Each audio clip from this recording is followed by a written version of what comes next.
वाह जी वाह, इसे कहते हैं अक्लमंदी का काम। मंदिर भी बन गया और पेड़ भी नहीं काटना पड़ा।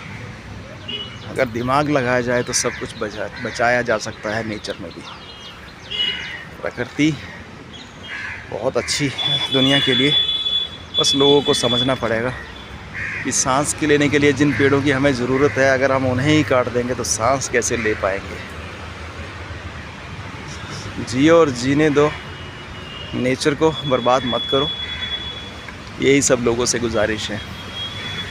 बहुत बहुत धन्यवाद। ये सामने एक दूसरे मंदिर में भी सेम चीज़ करी है, पेड़ को नहीं काटा गया, शेड को ऊपर से काट के जगह बनाई गई और पेड़ बच गए।